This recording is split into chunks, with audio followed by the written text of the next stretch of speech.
Les 2 tiers du réseau SFR devraient être rétablis dans la journée en Charente.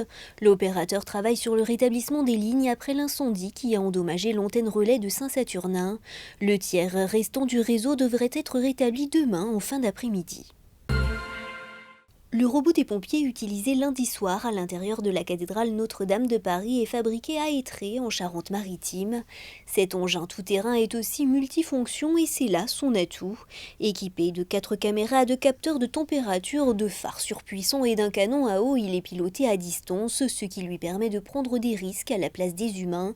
Mais le pompier qui le dirige n'est jamais loin derrière, l'œil humain ayant une appréciation du sinistre plus fine que celle de la machine. Guillaume Canet, Marion Cotillard, Gilles Lelouch, mais aussi José Garcia étaient à Andernos hier soir pour présenter le film Nous finirons ensemble, la suite des Petits Mouchoirs.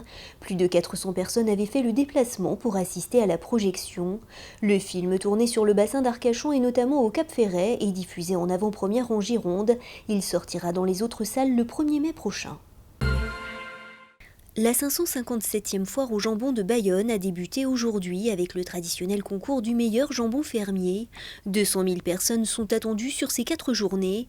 Au programme, une foire gourmande, des animations pour les enfants, mais aussi une ferme pédagogique. À noter que la braderie des commerçants s'est installée aujourd'hui et jusqu'à samedi midi dans les rues de la ville.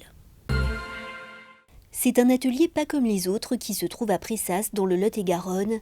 L'atelier Office crée des répliques grandeur nature d'animaux et d'hommes préhistoriques pour des parcs mais aussi des musées du monde entier.